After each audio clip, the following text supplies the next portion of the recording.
Hello at welcome sa Cloud B Movie Recap. Ang pelikulang ikukwento natin ngayon ay ang The Tiger Apprentice. Halina't simulan na natin.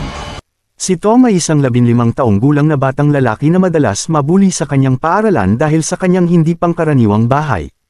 Lahat ito ay natatakpan ng mga magic charm at insenso ng lola ni Tom na si Mei Ling. Sinubukan ni Tom na huwag pansinin ang mga bully ngunit sinimulan nilang tawagin ang kanyang lola na isang baliw na mangkukulam, at nagsimulang labanan ni Tom ang bully. Sa galit, itinulak niya ito ngunit may isang enerhiyang lumabas sa kamay ni Tom at ang bully ay lumipad sa kisame. Si Tom mismo ay nabigla sa kanyang nagawa at nagtago sa banyo. Pagkatapos ng klase nang siya ay maglakad pa uwi, binati siya ng bagong transfer student na nagngangalang Rav. Nakita niya ang ginawa ni Tom sa bully at gusto niyang malaman ang higit pa tungkol sa kanya. Habang naglalakad pa uwi, nagkukwento sila ng buhay sa isa't isa. Si Rav ay isang ulila na bagong pasok sa paaralan at meron siyang isang bagong foster home ngunit ito ang pinakamaganda sa ngayon.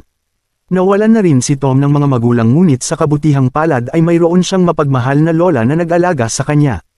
Gayunpaman, ang kanyang lola ay talagang relihiyoso at tradisyonal at nilagyan niya ang bahay ng mga charm upang ilayo ang masasamang espiritu.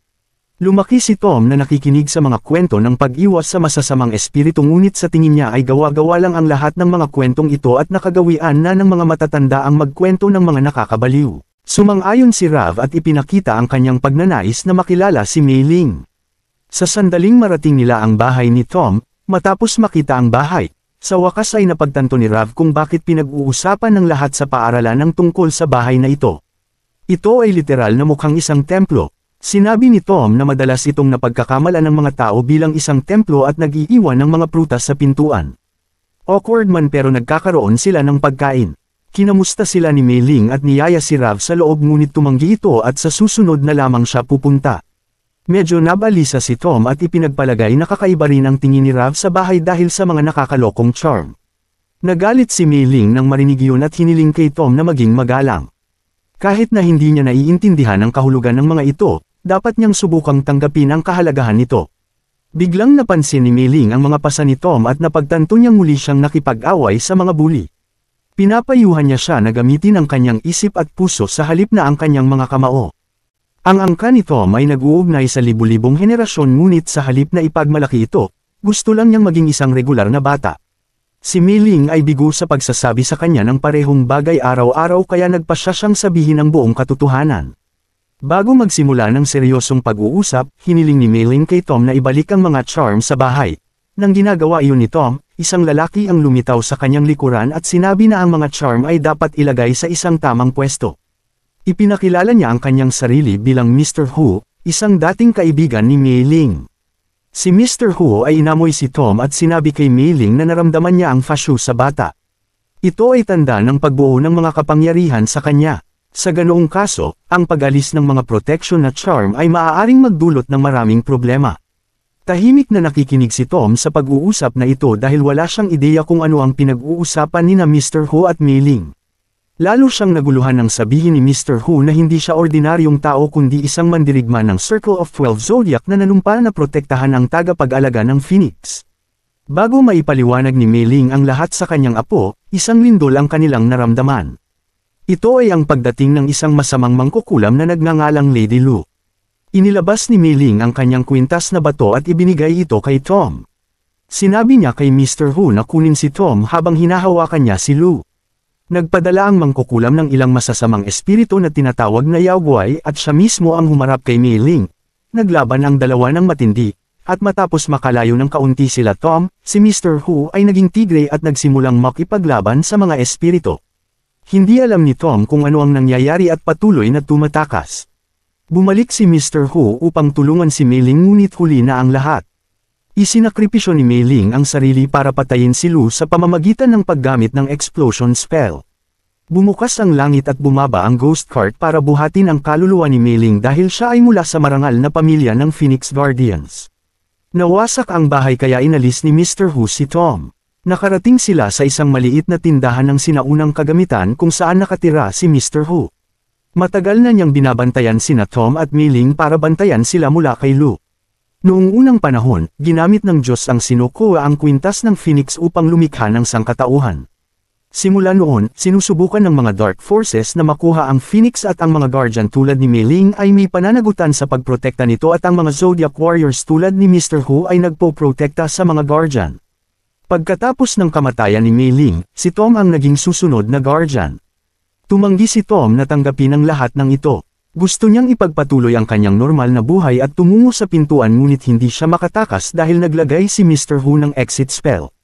Inilagay ni Mei Ling si Tom sa pangangalaga ni Mr. Hu at dahil dito ay naging apprentice siya ng tigre.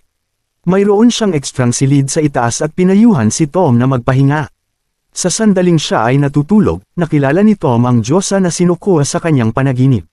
Sinabi niya sa kanya na mula ngayon, mabubuhay siya sa dalawang mundo, ang mortal na mundo at ang mundo ng mahika. Agad na nagising si Tom at bumaba para tingnan si Mr. Hu. Nagdarasal sila para sa kaluluwa ni Mei Ling at nagsisisi na hindi siya nailigtas sa tamang panahon. Kinabukasan, ginising ni Mr. Hu si Tom ng maaga para sanayin siyang maging isang tunay na guardian ng Phoenix.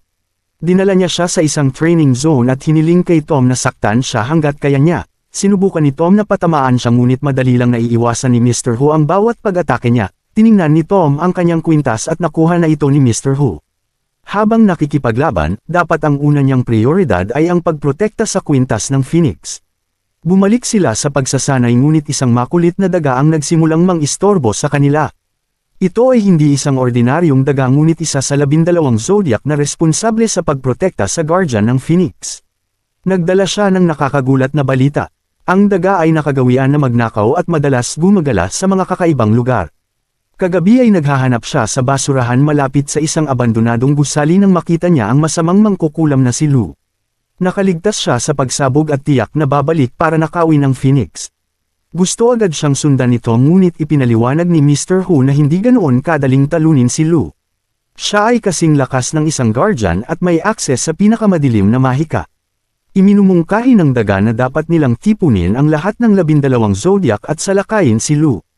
Palihim din niyang ibinibigay kay Tom ang Ming Dynasty Sword. Pagkatapos, tumungo sila sa nakatagong templo ng 12 ngunit sa kanilang paglalakbay, inaatake sila ng mga espiritu ng Yaoguai. Masyado silang marami at hindi kaya ni Mr. Hu ito ng mag-isa. Sa kabutihang palad, dumating ang Dragon Zodiac upang iligtas sila. Siya ay talagang makapangyarihan at maaari ding lumipad. Matapos talunin ang mga espiritu, ipinakilala niya ang kanyang sarili kay Tom. Alam din niya ang tamang daan patungo sa templo at nakatago ito sa loob ng isang maliit na restaurant na pag-aari ng isang masungit na matandang babae. Dinala niya ang mga ito sa kusina at binibigkas ang isang spell sa pintuan ng freezer. Magically, dinadala sila nito sa templo ng 12 zodiac. Ang daga ay tumalon pasulong at ipinakilala ang lahat ng 12 zodiac warriors. Gayunpaman, 4 lamang sila sa templo, tandang, unggoy, kambing at kuneho habang ang natitirang 5 ay nahuli ng masamang mangkukulam. Mas gusto ni Mr. Hu na magtrabaho ng mag-isa at nagsimulang makipagtalo sa iba pang mga mandirigma. Ginagamit ng unggoy ang kanyang kapangyarihan para paliitin si Mr. Hu at Rooster na nagtatalo. Hindi ito matiis ni Tom dahil gusto niyang ipaghiganti ang pagkamatay ng kanyang lola sa lalong madaling panahon. Nang ang mga mandirigma ay abala sa pagtatalo, si Tom ay lumabas ng templo dala ang Ming Dynasty Sword. Pumunta siya sa abandonadong mansyon kung saan nakita si Lu. Pagpasok pa lang niya sa mansyon, dinala siya nito sa isang royal interior. Sinusundan din siya ng mga mandirigma ngunit hindi mahanap ang tamang daan dahil ang mansyon ay puno ng mga ilusyon tulad ng mga kakaibang salamin, walang katapusang koridor at nakalilitong hagdan. Sa kalaunan ay narating ni Tom kung saan nakita niyang tumutugtog ng gitara si Rav. Sinasabi niyang nakatira siya sa mansyon na ito kasama ang kanyang foster mother, ngunit hindi niya alam na ang foster mother niya talaga ay si Lu. Pinilit ng masamang mangkukulam si Rav na kunin ang kwintas ng Phoenix. Ngunit ang matalinong si Tom ay hindi dala ang kwintas. Nagalit si Lu at pinagbantaan siyang sabihin ang lokasyon. Samantala, isang masamang payong ang lihim na lumilipad sa likod ng mga mandirigma at nakuha ang 3 sa kanila. Ang mga natitira ay nagmamadaling tumulong kay Tom. Nang makita ang napakarami sa kanila, si Lu ay nakatakas sa kastilyo ngunit gumamit ng isang itim na spell upang punuin ang kastilyo ng tubig. Nakahanap ng labasan ng daga ngunit siya lamang ang magkakasya rito. Ginagamit ng unggoy ang kanyang espesyal na kapangyarihan upang paliitin ang lahat at tumakas sila sa pamamagitan ng drain pipe. Bumalik sila sa restaurant at kinuha ang Phoenix necklace na itinago ni Tom sa cookie jar. Pagkatapos ng nakakapagod na araw, umupo sila para kumain at magplano ng susunod nilang gagawin. Kung magtagumpay si Lu na makuha ang Phoenix, ilalabas niya ang kapangyarihan nito sa Lunar Year at gagamitin ito para sirain ang lahat ng sangkatauhan. Nang marinig ito, sa wakas ay tinanggap na ni Tom ang kanyang kapalaran at hiniling kay Mr. Hu na ituro sa kanya ang lahat ng kailangan niyang malaman upang maging isang guardian. Dinala sila ni Mistral sa isang virtual na hardin kung saan natutunan ni Tom ang iba't ibang aspeto ng pagiging isang guardian. Una sa lahat, kailangan niyang kumonekta sa Phoenix na nakulong sa kwintas. Bukod doon ay dapat niyang matutunan kung paano kolektahin ang kanyang mga chi lines. Ang mga ito ay tulad ng mga string sa mahiwagang enerhiya na maaaring magamit upang magdala ng malalaking bagay nang hindi man lang hinahawakan ang mga ito. Si Tom ay patuloy na nagsanay sa loob ng ilang araw ngunit hindi siya nagtagumpay na makita ang Phoenix o makontrol ang chi. Nagalit si Mr. Hu at pinagalitan si Tom dahil sa hindi sapat na pag-concentrate. Nagpahinga si Tom dahil pakiramdam niya ay kinasusuklaman siya ni Mr. Hu. Nang marinig ito, sinabi ni Mistral kay Tom ang tungkol sa isang kaganapan na naganap 15 taon na ang nakararaan noong sanggol pa lamang si Tom. Siya ay naglalakbay kasama si Mei-ling nang salakayin sila ni Lu upang kunin ang Phoenix. Isinakripisyo ni Hu ang kanyang sarili para protektahan si Tom. Dumating ang ghost cart upang kunin siya ngunit ibinigay ni Mei-ling ang isang bahagi ng kanyang sariling kaluluwa upang iligtas si Hu. Kaya naman mahal na mahal niya si Tom gaya ng pagmamahal ni Mei-ling ngunit hindi niya ito maipahayag. Pagkatapos, pumunta rin si Mistral para kausapin si Hu at pinayuhan siyang maging mas magalang sa bata. Dapat niyang ihinto ang pagtataboy kay Tom tulad ng pagtulak niya sa lahat ng mga mahal sa buhay.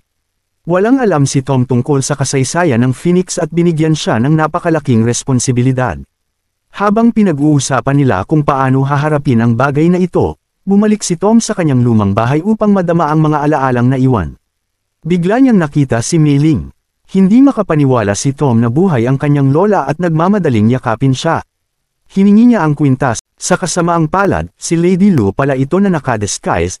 Naroon din si Rav at sinubukan nilang tumakas ngunit nakuha na ni Lady Lu ang kwintas. Bumalik si Tom sa templo at ipinagtapat na nabigo siyang protektahan ng Phoenix. Sinisisi ni Tom ang kanyang sarili sa pagkamatay ng kanyang lola at ngayon ang buong sangkatauhan ay mamamatay dahil sa kanya. Naaawa si Mr. Hu sa bata at humihingi ng paumanhin dahil hindi siya ang pinakamahusay na guro. Ngunit ngayon napagtanto niya na hindi kailangan ni Tom ng anumang pagsasanay. Ang mga kasanayan upang bantayan ang sangkatauhan ay nasa kanyang dugo. Ang kailangan lang niya ay huwag sumuko. Sumang-ayon si Tom at tinipon ang mga mandirigma para pigilan si Lu. Napapikit si Tom para kumonekta sa Phoenix at tinulungan siya nitong mahanap kung nasaan si Lu. Siya ay naghihintay para sa paglubog ng araw upang ipamalas ang kapangyarihan ng kwintas. Ang Zodiac Warriors ay nakikipaglaban sa mga masasamang espiritu habang si Tom ay nagmamadaling pigilan si Lu. Sinimulan niyang pahinin ang loob ni Tom at sinabi sa kanya na hindi siya kailanman nag-abala na patayin siya dahil hindi siya naging banta. Naniniwala siya na si Tom ay isang ordinaryong bata lamang. Na-trigger si Tom at sa wakas ay pinakawalan ng kanyang kapangyarihang guardian. Gayunpaman, ang araw ay lumubog na at ang lahat ng mga kaluluwa ay lumilipad patungo sa Lu habang ang mga tao ay nagiging mga estatwang bato. Ang Zodiac Warriors ay nakatakas sa payong at nagmamadaling tumulong kay Tom. Ngunit tumanggi siyang labanan si Lu at sinabi na kailangan niyang gamitin ang kanyang puso at isip tulad ng sinabi ng kanyang lola Mei-ling. Pumunta si Tom patungo sa kwintas at sa wakas ay nakita niya ang Phoenix. Nakuha niya ang tiwala ng Phoenix at ginagamit ang kapangyarihan nito para iligtas ang sangkatauhan. Gayunpaman, ang epekto ng malaking pagkilos na ito ay kumitil sa buhay ni Tom. Tumanggi si Mr. Hu na tanggapin ito at ipinatawag ang Diyosa na si Nukoa. Nag-aalok siya ng isang bahagi ng kanyang kaluluwa upang iligtas ang buhay ni Tom. Pinagbigyan sila ni Nukoa at binuhay silang dalawa pero hindi na kasing lakas ng dati si Mr. Hu. Ngayon ay nailigtas nila ang mundo mula sa kasamaan at buong tinanggap ni Tom ang kanyang kapalaran bilang guardian. Salamat sa panunood hanggang sa susunod na video.